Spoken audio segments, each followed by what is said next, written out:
Thanks for stopping by the Surge T channel. I am Surge T, and in this video, I will be giving my recap and give my thoughts on episode 8 of Cobra Kai season 5 entitled Taikai.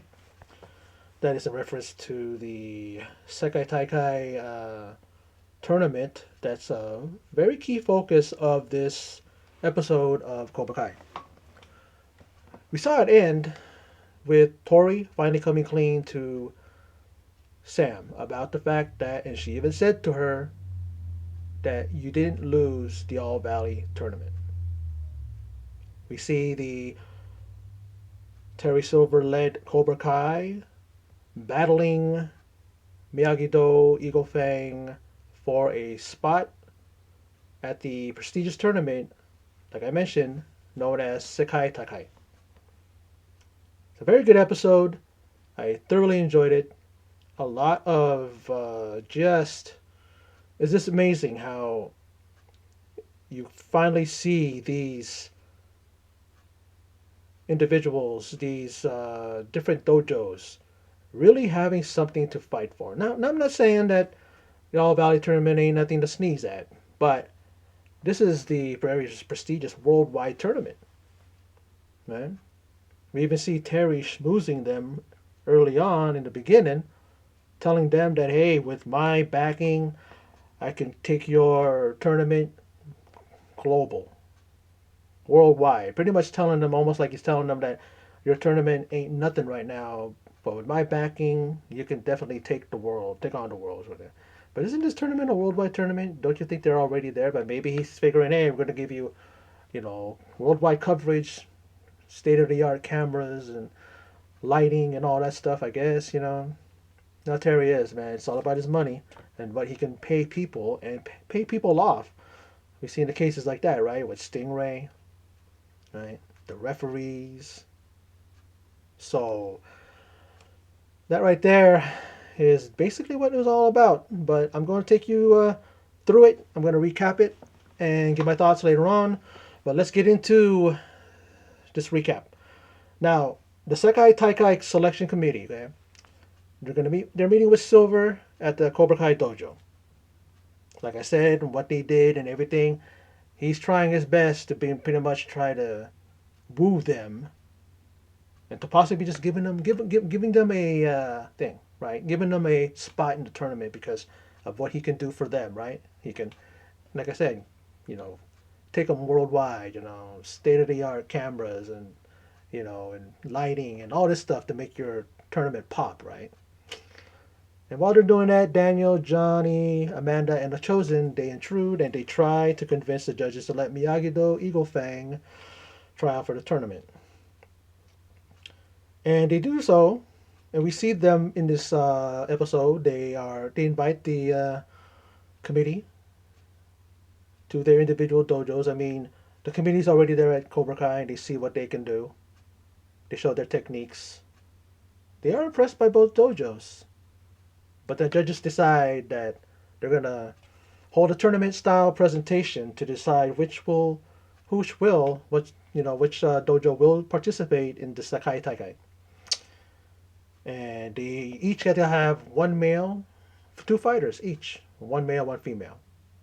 Now, Cobra Kai chooses Kenny and Tori, and Miyagi-Do Eagle Fang chooses Eli, Hawk, and Sam. Now, so that's going on, and then we see Tori, visiting Kreese. But apparently, Kreese gives up on his scheme. We know that he's been sending Tori into enemy lines, right? Looking to see what's going on and giving Kreese the lowdown and what is actually going on there, what's taking place. And he then tells Tori to just look out for yourself. He says, I'm out of it. I just don't want to have anything to do with it." It angers her. And she feels like she worked with him for nothing. It's just like she said other things. I've given my all. I've done everything that I could, and it always ends up the same way. She just storms off. You see, Kreese pretty much going. he goes to get up and wants to get her. He wants to grab her and bring her in and talk to her some more. But he's just like, like he knows he's messed up. She's the one person that unequivocally has been supporting him and behind him. That's like to him. That's like it's like a granddaughter to him. That's like a granddaughter, daughter. It's like a family member. He you know that he cares about her very much, and he sees a lot of potential in her, and doesn't like the fact that she's there with Terry. But what they were doing, yeah. But then he turns around and he doesn't want to have anything to do with it anymore. Um, you know. Now, when we see them training Miyagi-Do, Eagle Fang, Tori, Sam is delivering kicks to kick pads that Danielson and Chosen are holding, and she's showing really good technique. Chosen and Daniel are really impressed. But then she tells him like, I've been here before. It feels like I've been here before. Like I went away, stepped away, and it was something that I needed to do. But then I'm back. I come in. I come back to karate, and I'm in the same spot. She lets on pretty much that she feels like she's just, she's like fighting her opponent, and she doesn't know if she can, do it. But then Chosen is talking about. Then he starts talking about how him and Daniel, when they had their fight in Karate Kid 2, Chosen was saying pretty much, I was fighting for myself. I was trying to be a man. I was trying to impress myself, and stuff. But Daniel, he was fighting for, Miyagi-Do. He was fighting for the village, and he was fighting for Mr. Miyagi. He pretty much told her that you're fighting for yourself. It was either him or Daniel, but in the end, they said you are fighting for yourself. You are not fighting your enemy. So she pretty much takes it to heart, and then she decides to walk off, and she's feeling good. And she looks down, and she drops her drink, her thermos, and she looks down and she sees the discarded octopus necklace that Miguel bought her. Of course, he dropped it. We all know some episodes back he dropped it. Pretty much just said because of the fact that they broke up, that he was heartbroken and he just dropped it there. She picks it up. You can see in her eyes or in her face, she's like the wheels are spinning, the wheels are going. She's thinking, pretty sure she's thinking, is this from Miguel? I think this is from Miguel. Now we go from that and we go to the tournament. We go to the challenge, I guess you could say, not a tournament, but it's a exhibition of what these guys can do and what their best can do against the other dojo, right? Cobra Kai versus Eagle Fang Miyagi-Do. Now, Kenny defeats Eli using the silver bullet strike. Now, Silver taught him this in order to knock the wind, disabling your opponent. He sees Kenny giving some very very good stiff punches and kicks to the what do we want to call it, the technologically advanced dummy that they're punching on. And he shows him a little thing. Let me show you something, a little trick. And he shows him, and then he puts a hole into the right, into that striking dummy. And then Kenny asks him to do it again.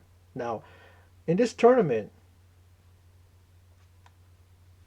you see it's like a deja vu for us, but mostly it was deja vu for Tori because there were like some very, very, what you call it, very like suspicious judging, shady judging on the part of this referee. The head committee guy said that this is the best. What do you call it? We were able to acquire the best um, referee in your valley. And there's some questionable things. You knew that Eli hit a strike on Kenny, but the referee swore that Kenny was out of bounds. Clearly, he was in bounds. They even said he's in bounds. He's in bounds. Daniel and Chosen, Johnny. They're very adamant about it. Tori realizes that you know that Silver may have possibly bribed the referee. I mean, I don't even think she realized thinks that she possibly. I'm pretty sure she's thinking, okay, this guy is on the take. So she flees, man, before her and Sam can even get it on in there and fight. So what do they do? I mean, you see Silver go back there. He comes back. She's nowhere. Where is she? Where is she? You know, Devin's like, oh, she was here. And then Sensei Kim goes, before you gonna get, she goes, okay, how about you? Points to Devin, and Devin says, yes, Sensei. Are you ready? Yes, Sensei. So she takes her place. Now, in spite of the rigged match, right, where we see and this thing too, questionable thing.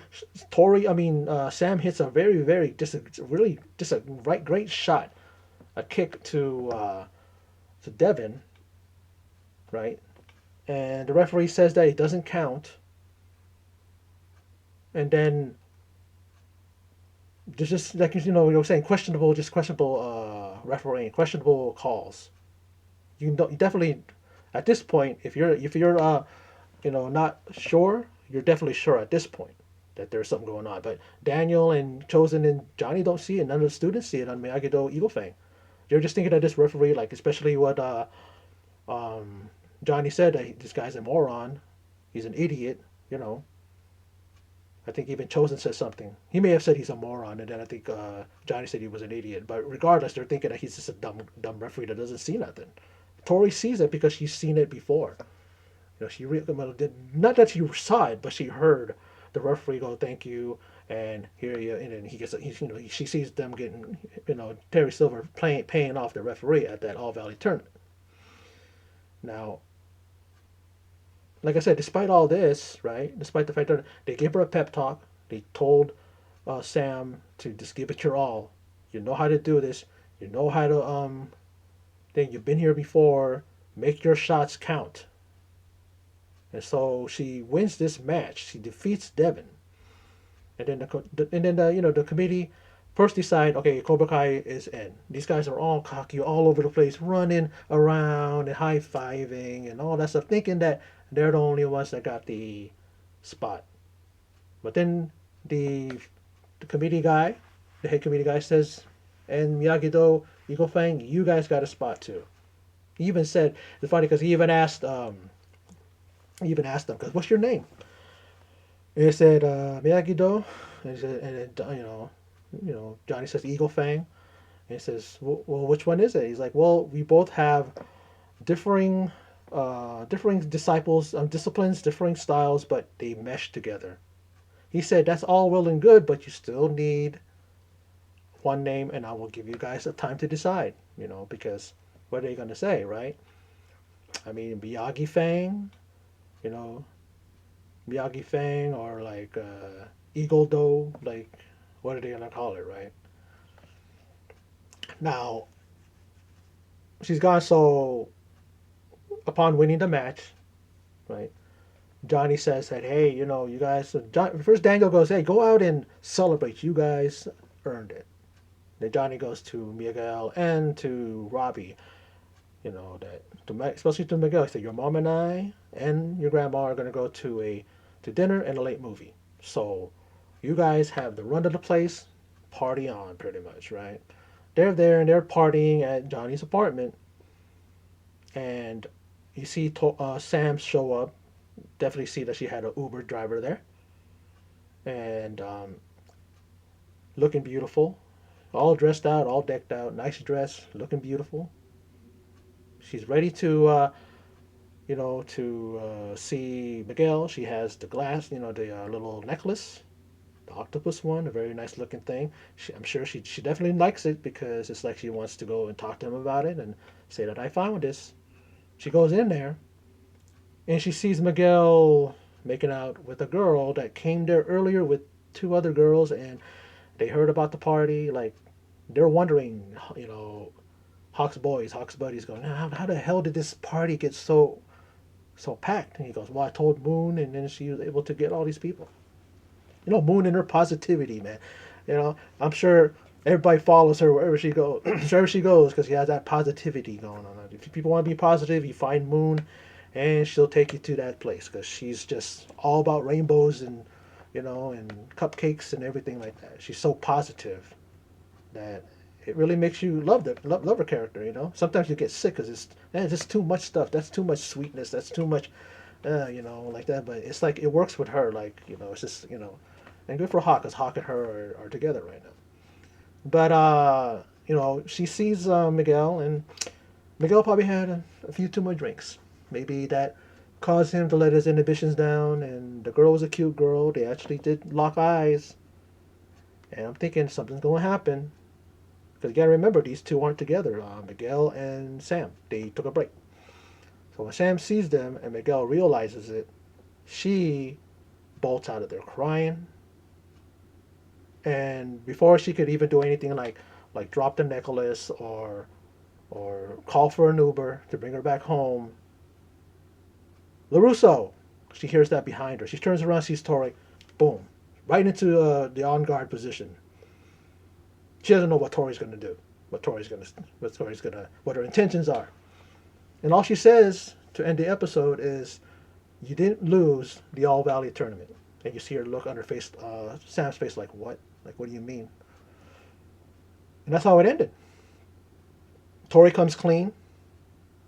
Miyagi-Do, Eagle Fang, and Cobra Kai are in the Sekai Taikai tournament. And we see a little bit of Kreese. Now he's backing out. I don't know what that means. Now, has Tori left Cobra Kai? Is she going to not only come clean with to Sam, but is she going to talk to Daniel, Chosen, and Johnny? And will she join them? Will Mike Barnes return? I mean, he's gone away for a while. He's kind of getting his mind ready and mind just basically just trying to to what's the word? But he's trying to just digest everything that happened to him and how he lost his business, all due to a vengeful Terry Silver. Oh, I would love to see him. And if he comes, that man, like I said, I've said this in a past video, to see Danielson with his former foes, that being Chosen and Johnny, and he's working with these guys. You imagine if Mike Barnes comes back and he, joins them, they're going to be set. They're going to have all of the ammo that they need to take down Terry. But remember, Terry has the money, so that money can easily subdue all those guys. So they're going to play smart. I'm pretty sure they are. But this episode was really, really just a lot of fun. I really, really enjoyed it. I love seeing a little taste of what's going to happen probably in that Sekai Taikai tournament where you see these guys fighting each other, battling each other for a spot on that tournament.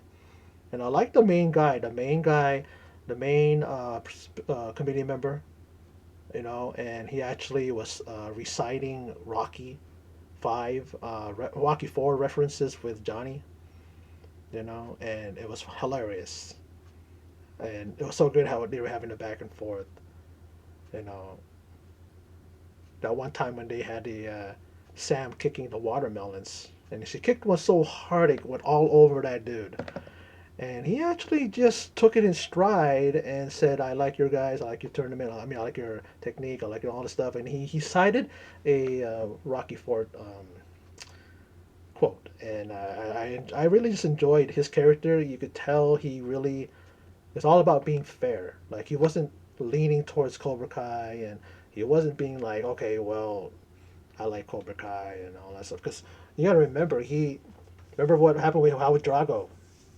You see Rocky just basically using the elements, using the forest, using the woods. He's dragging these thick wooden things, right? And he was just basically doing it bare bones. No kind of fancy stuff like he was doing in Rocky 3, where Rocky 3 he was like, using all these type of high tech equipment and all that stuff, getting too rich for his own good and stuff like that. Kind of forgetting what the fans were and forgetting where he came from. But then you look at what do you call it? You look at Drago, and he was using all these type of machinery stuff to measure his punches, right? Like the one guy, his handler, whatever it is, where everything he hits, he destroys. And then you see, you know, Drago hit that machine. You see the just like you know how they freeze frame. You see the intensity in his face. Probably one of the badass scenes from that movie. I love Rocky, man. I love all the Rockies, even Rocky Five. People like to drag that down, but I think you know what's his name?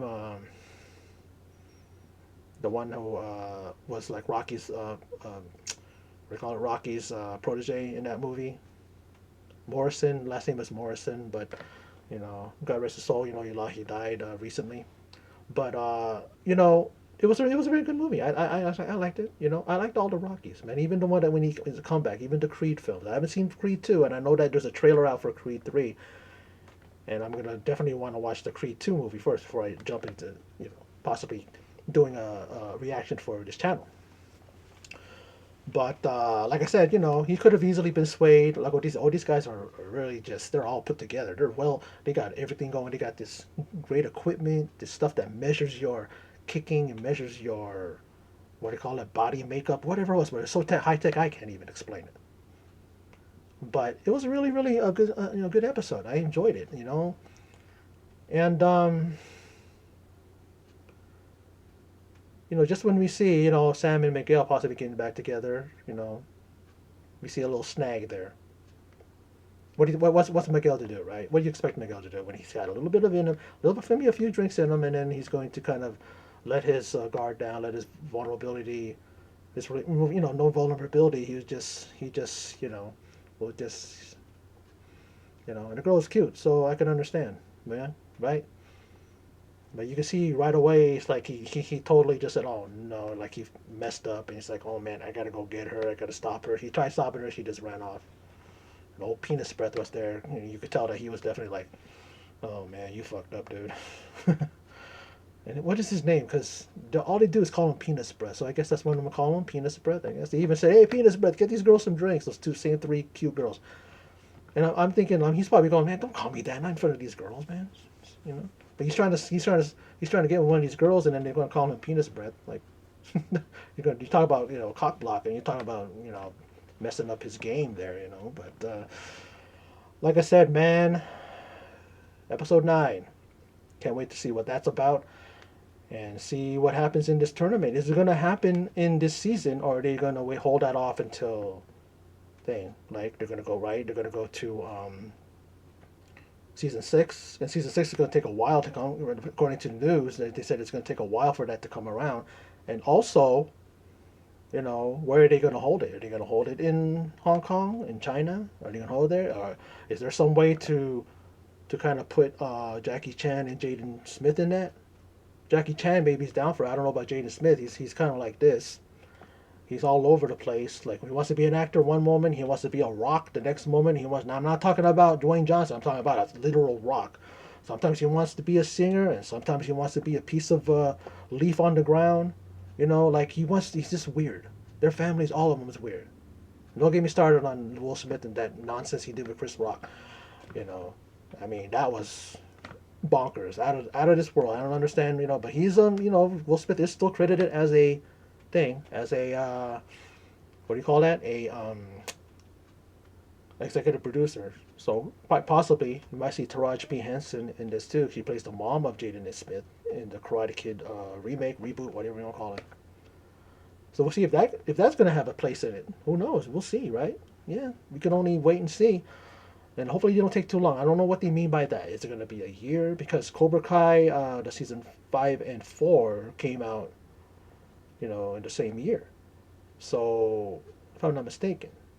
So they kind of rushed those out pretty quick. So this one's going to take a while, maybe a year. Like I always say, the old school guys, the OG guys from Daniel, Ralph Macchio and William Zabka and Chosen.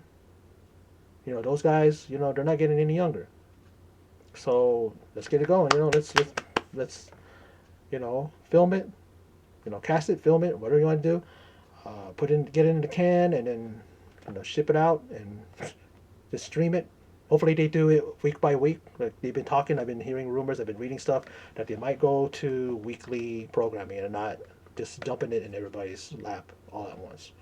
Because it's kind of hard to it's kind of hard to be like, okay, You know, every time I'm on YouTube or something, you know, like remove thumbnails and maybe even block people for temporarily, so that I don't, because they're always out there saying, oh yeah, this that this happens, this person happens, this thing, this this guy right here, this happens, that happens. Oh my God, the way Cobra Kai ended, this is how it ended. Like, like just even news articles that talk about that, and I have to, you know, kind of like, you know, press the button to remove that page and go to another page right away. And it's good if it's just like once every week. But I understand people like to binge, and they're gonna complain, and I know that they're gonna be bitching about it. And I'm like, you know, I get it, I get it. But there's some of us that have these channels that want to do a weekly thing, and it's kind of hard when you have to avoid, spoilers, stuff like that. But like I said, episode 8 of Cobra Kai Season 5, entitled Taikai, was a great episode. Enjoyed it. A little sneak peek of what we could definitely see in the upcoming tournament. They're not all Valley anymore. They're going global. Cobra Kai is going global, and they're gonna they're gonna enter the Sekai Taikai. So that's gonna be something to look forward to. But anyway, that's my video. So for those of you who stopped by and checked it out, I appreciate it. Thank you for your support. And in closing, as always, take care.